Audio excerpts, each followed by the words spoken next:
don't know much about Icotech, we are a consultancy based in Tapswell, and we predominantly work with, I say predominantly, we are a Microsoft partner, and we work with the Office 365 and Power Platform tool sets.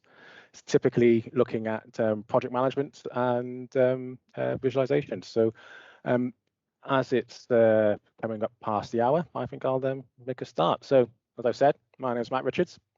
Welcome to this webinar on the latest in Microsoft Teams. So today I'll be taking you through a little bit about Icotech services, what we are, what we do. Obviously, the latest features in Microsoft Teams. Some of Icotech are my favorite features with regards to Teams, and also a little bit of a forward look into what is to come for Teams and also for SharePoint as well, because they are starting to kind of gel together and kind of work hand in hand, especially for collaboration and project management as well. And also just a little bit at the end about our one-day Teams course, so I kind of get you up to speed with Teams and how we can make it work more efficiently for you. So as I've said, we are a Microsoft implementation partner, and we're a key support partner for information collaboration communication with Microsoft SharePoint. We do portfolio management with Microsoft Project, and our data visualization arm is with Microsoft Power BI. We also have expertise in deploying OneDrive, Teams, Exchange Online, Microsoft Dynamics, Power Automate, and Power Apps, all part of the Power Apps offering from Microsoft. Because of this experience that we have, we've been awarded the Microsoft Gold Partner status, just to further solidify our commitment to the Microsoft service. The way that we work and the way that we do things is pretty much we will come in almost like a consultancy to various organizations. So we have worked with the private sector and obviously the public sector as well. We have a number of government clients and a number of what you would call, I suppose, your standard commercial entities as well. So we would go in as a consultancy initially to kind of work out what issues you would have or what your kind of bugbears are.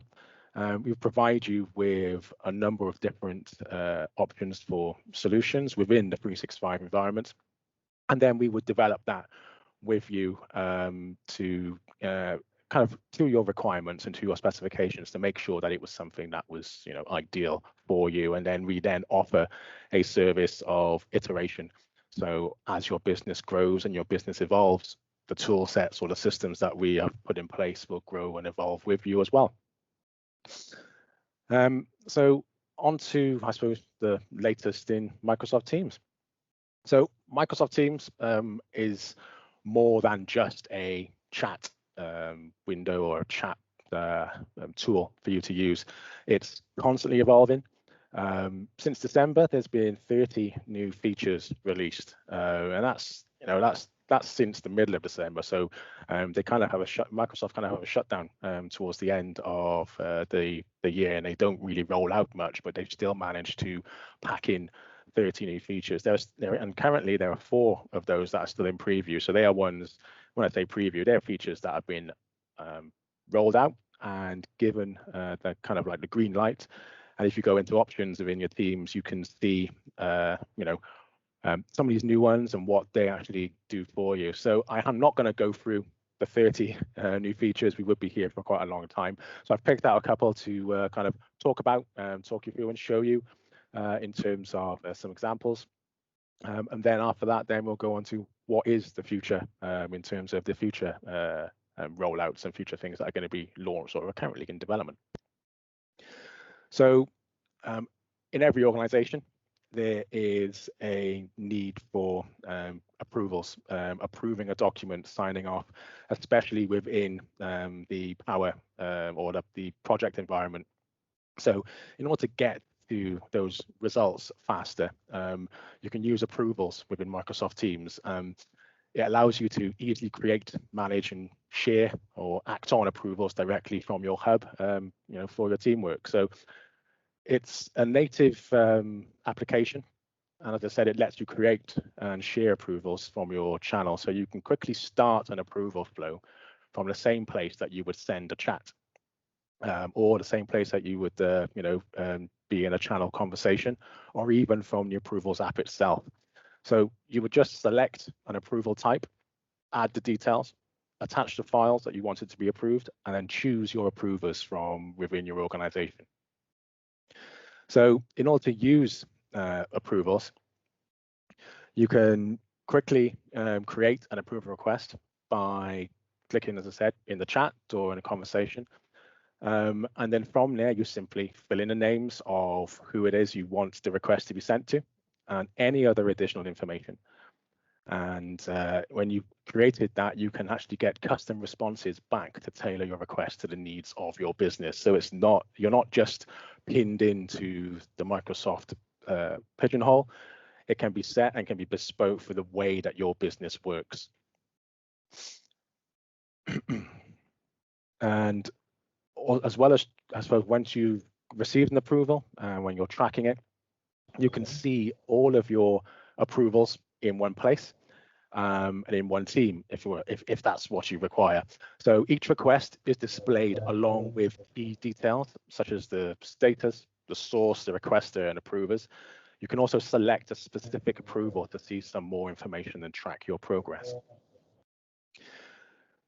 Going forward from that, Microsoft are going to be releasing a signature, so auto signatures. So you can actually use tools like DocuSign, Adobe Sign to actually sign documents with your signature. So obviously there may be times when you need something approved and recorded with a more formal attestation, and adding signatures to the approval process would be necessary in this case. So Microsoft are actually working quite closely with Adobe Sign and DocuSign to make this a kind of a reality for you. All you would do in this case, you would simply choose your electronic signature provider, add the details, and then submit that for approval. As I said, this is coming soon, so the demo isn't live in here, but I hope to be able to bring you this in our next update in the coming weeks. So moving on from approvals, another thing that I like, or another feature that I've kind of was waiting for, was the SharePoint tab. So a lot of our project management customers, they use SharePoint as well. It kind of goes hand in hand. So being able to bring SharePoint pages, lists, or document libraries into Teams, so directly into a team, a channel, or even into a chat, then that makes working on the specific item or making sure you're all working together on something much simpler. So you can now use the SharePoint tab experience to pin any page, whether it's news, list, or document library, as a separate tab in a Teams channel. So you would just go to the plus button from any channel in Teams, select SharePoint, and then you would start pinning those resources that your team would need to collaborate. So what you'd be doing, you'd be literally bringing team resources into one central place that team members can focus, communicate, and collaborate to get work done. Once you've added that SharePoint in Teams, you can paste any published page, news post, or list from a SharePoint site. It's not you're not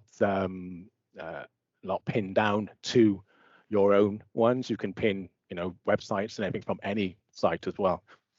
So you can add those published SharePoint pages to channels, and you can view those pages, edit lists, and work with those files directly within the Teams tab. So as I said, you would select in the Teams, you will select the channel page, and to the right of the channel name, you will see the plus on the tab bar.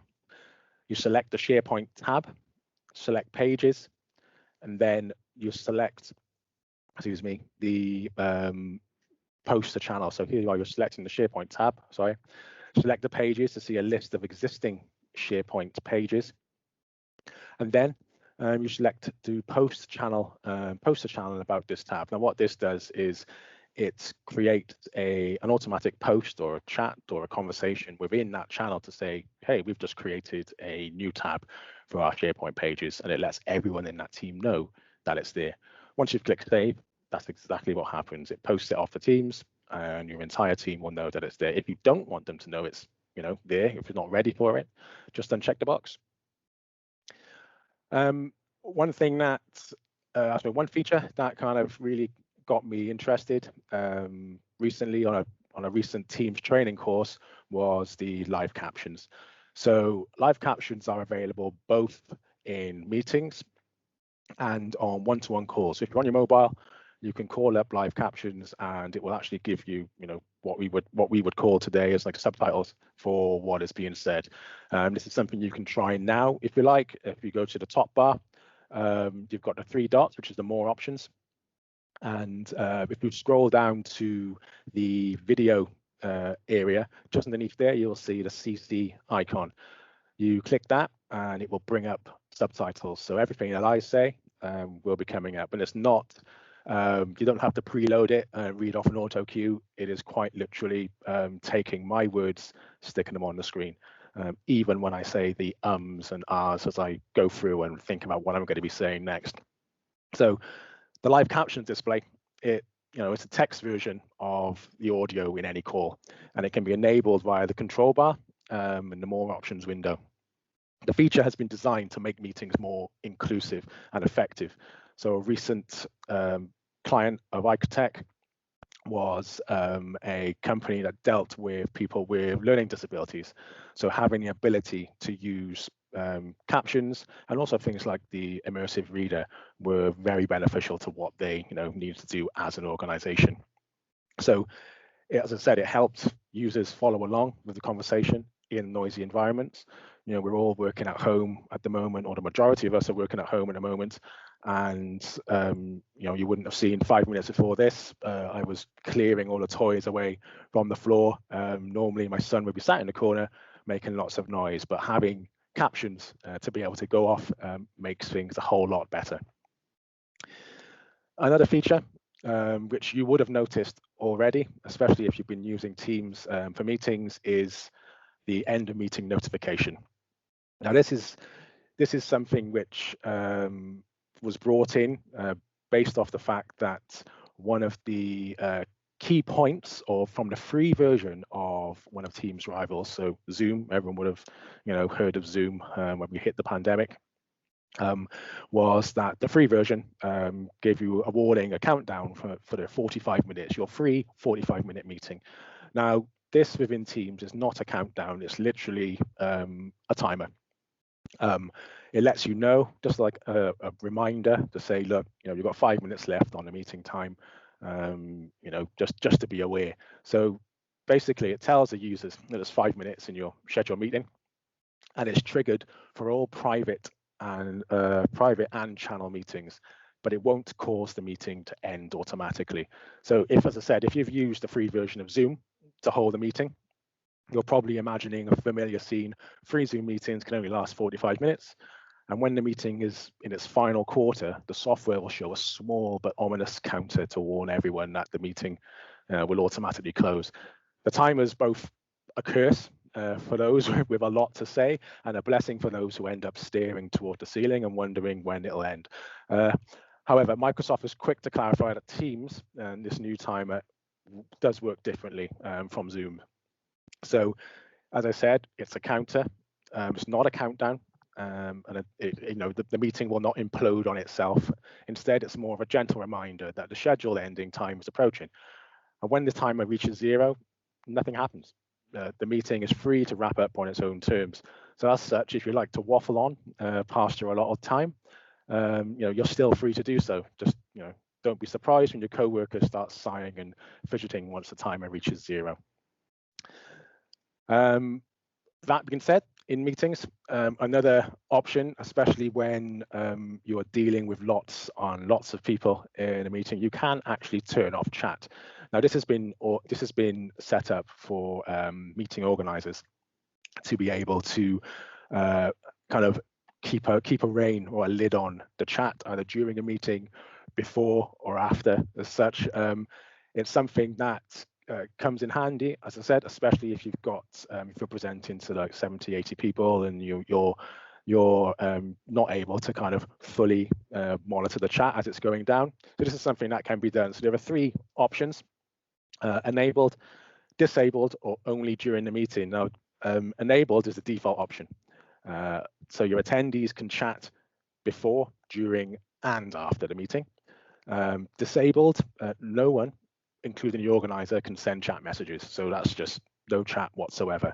And during the meeting only, now, or only during the meeting, sorry, attendees can chat during the meeting, but the organizer can send messages at any time.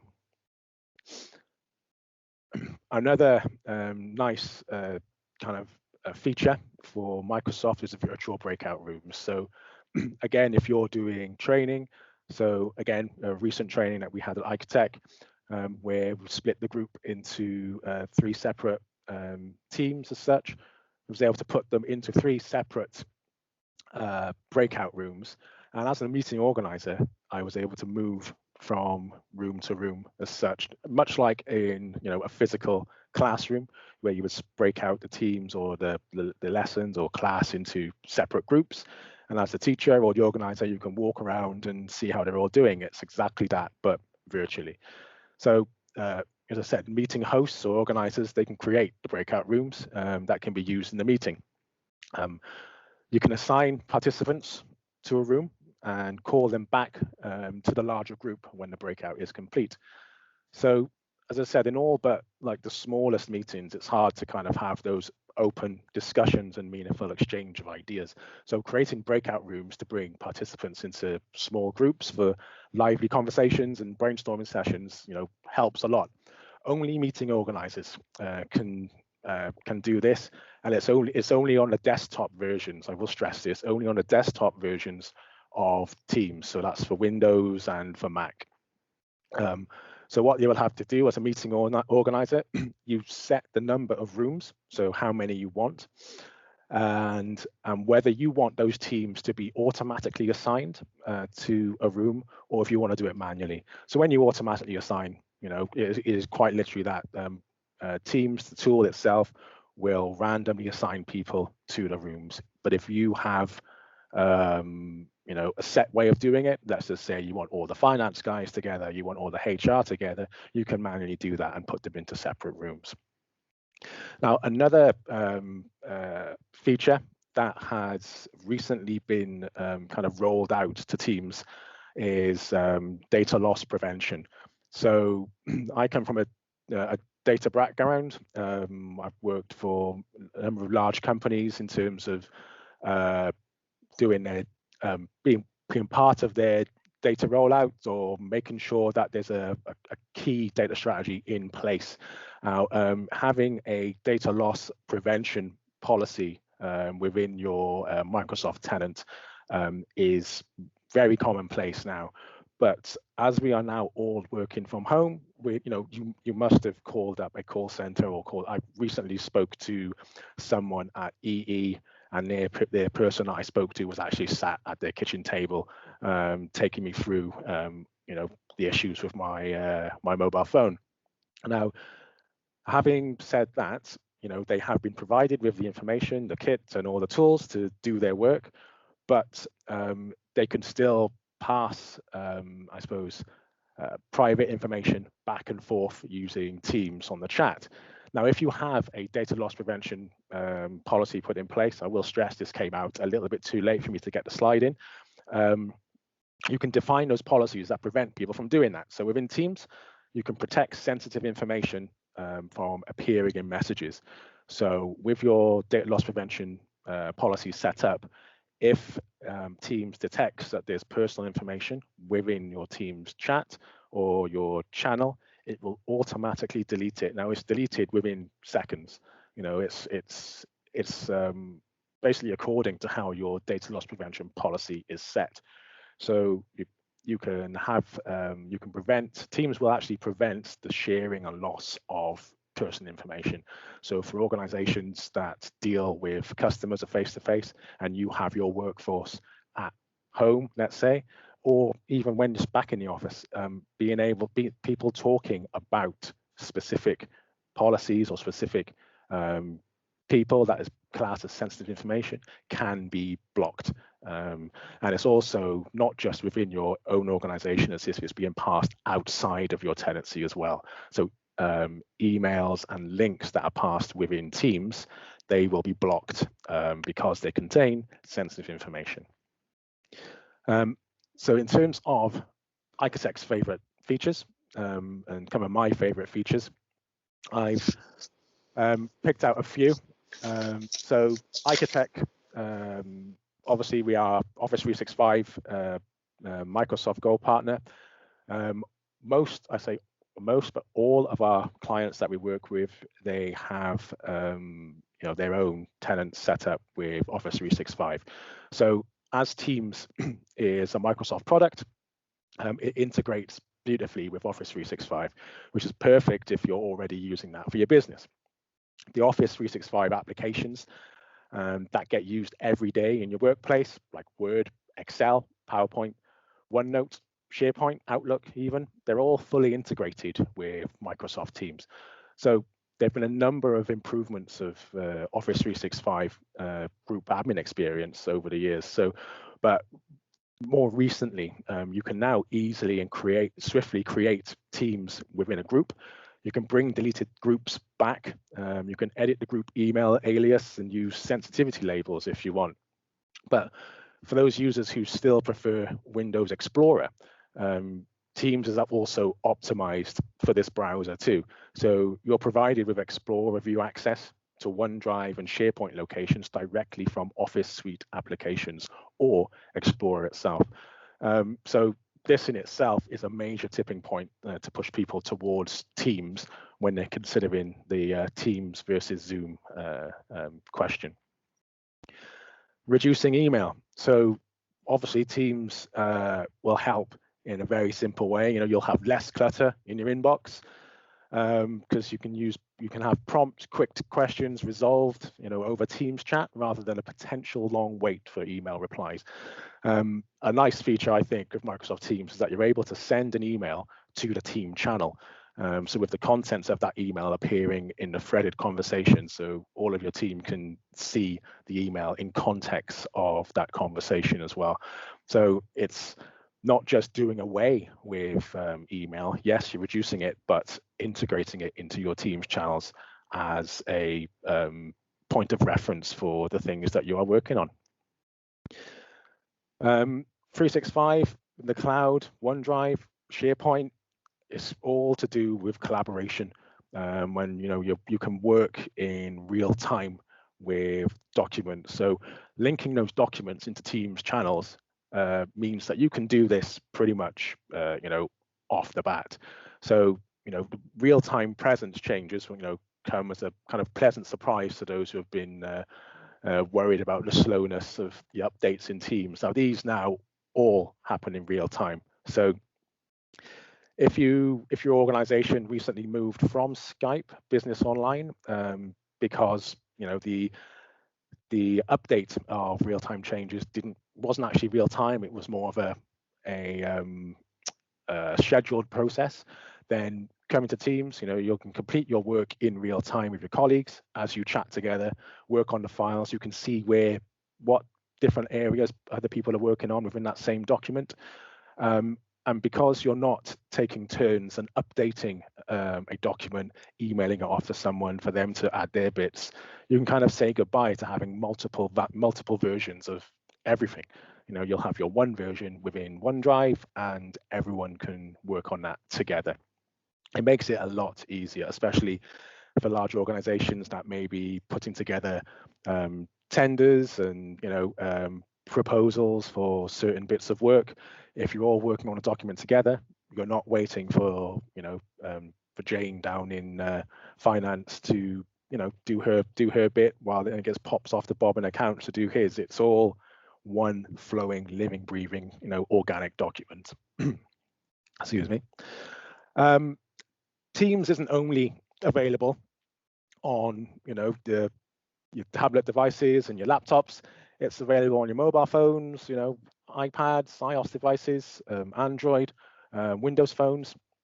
So it allows you to chat with your team, via text, have a voice conversation, a video meeting, and the mobile versions are actually increasingly popular in today's technology workspaces and are kind of must-haves for Teams users in 2021.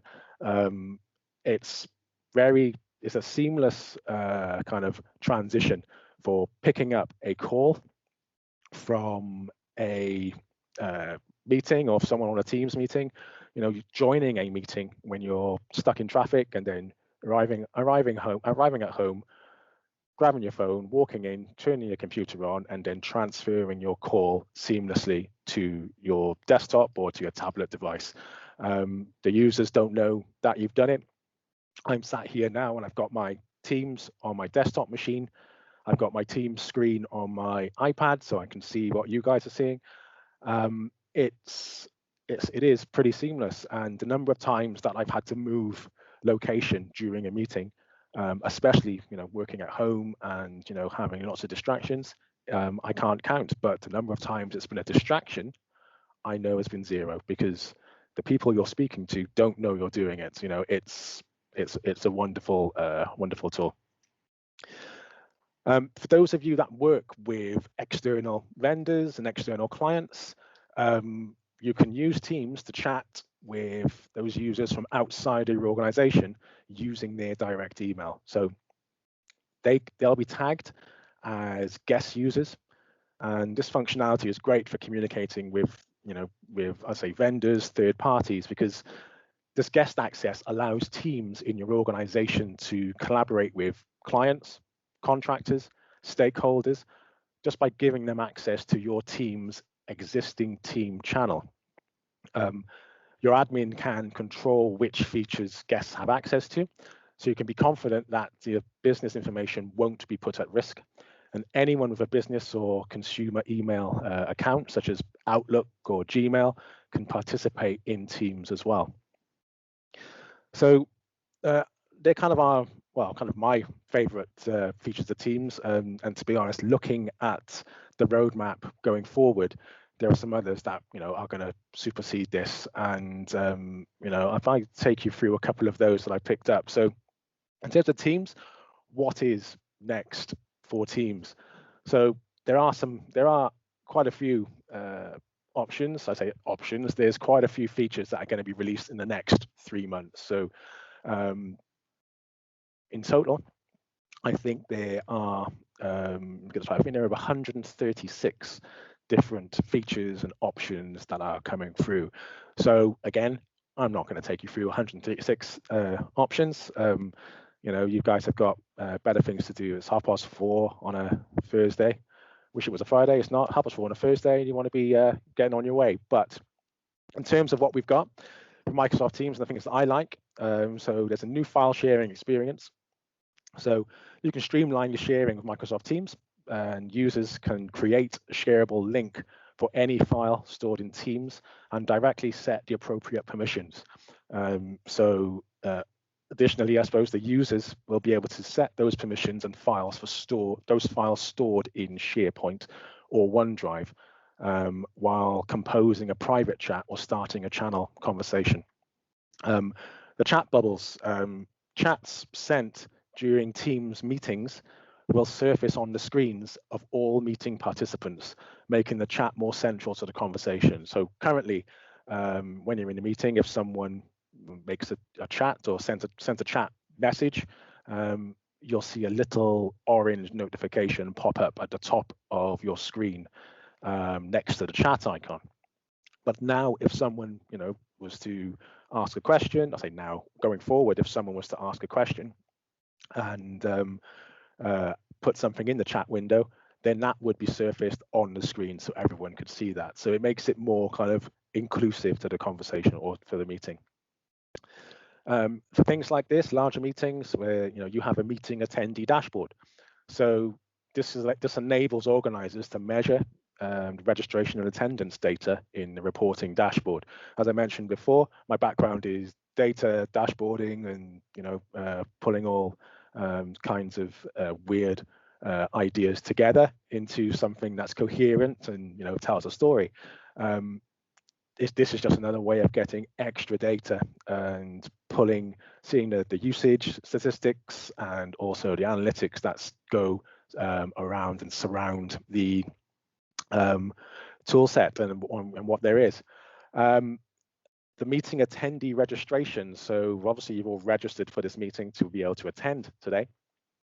So now with Teams, or going forward with Teams, you'll be able to add we'll be able to add a custom attendee registration page to any meeting to make it better for the users, but also to better manage attendance before and after any engagement.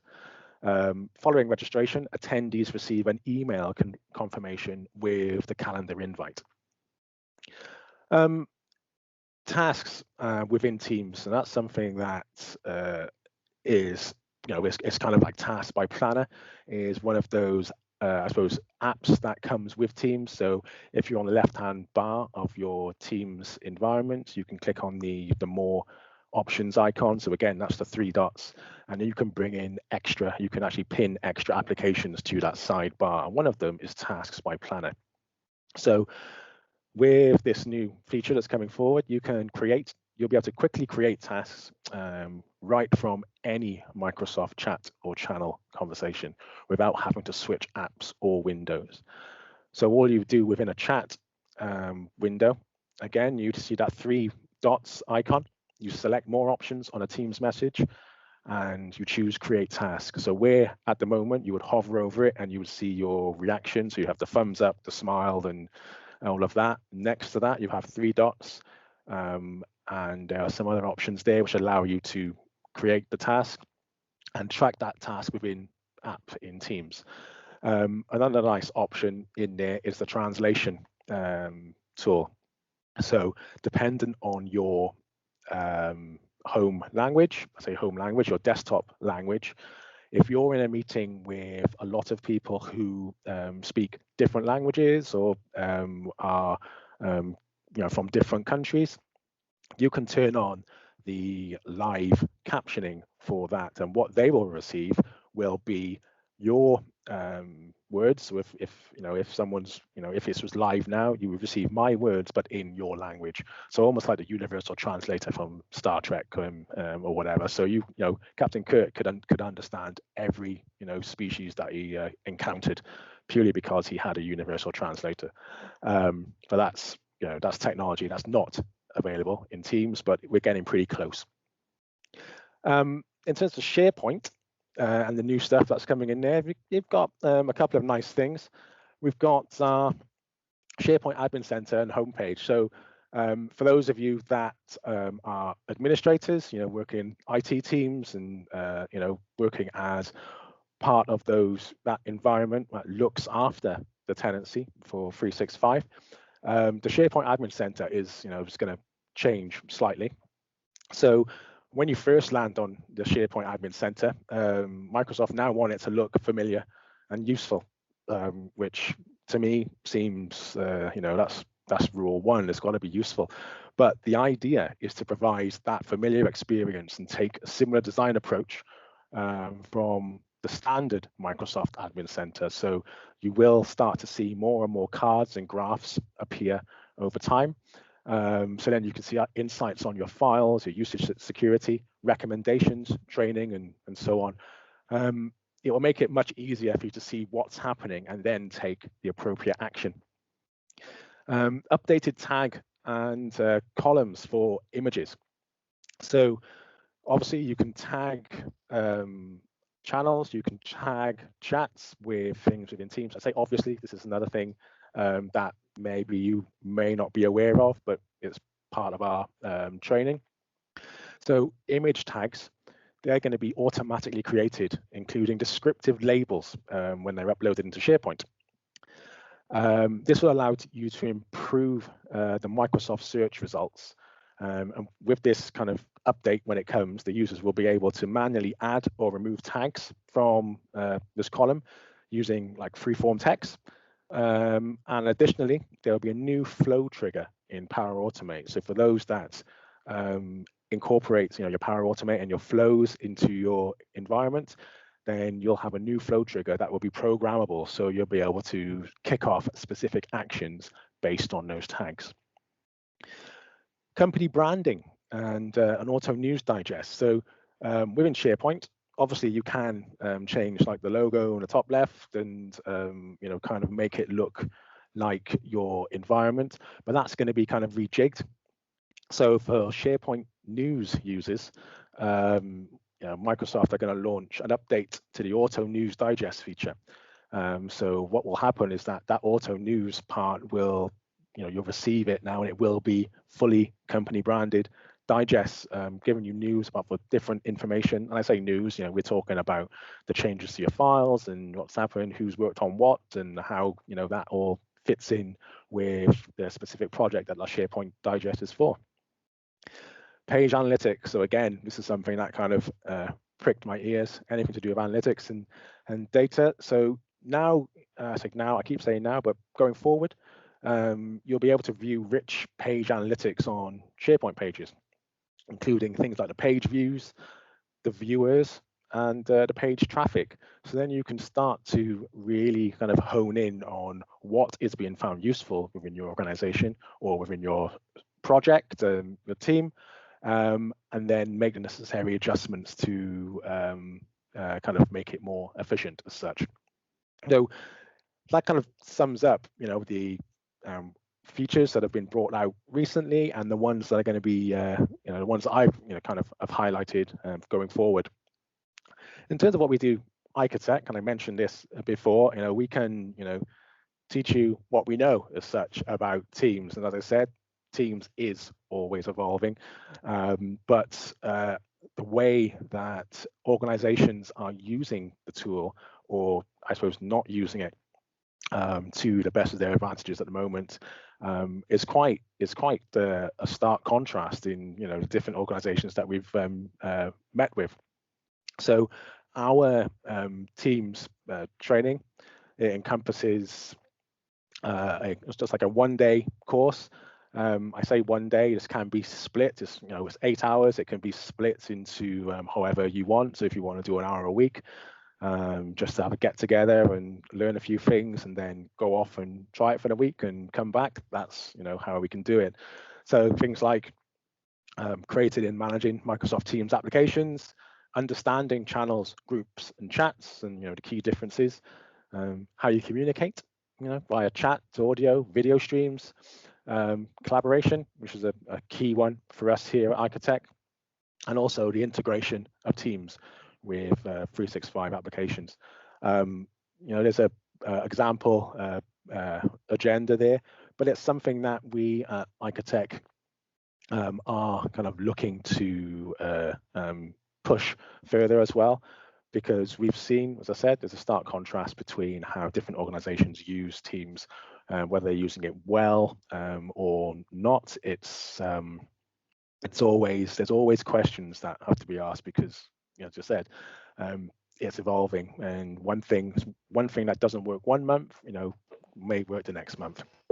So in terms of this presentation, this webinar, that brings me to the end of it. Has anyone got any questions on Teams or even on Icotec or any of the services that we provide?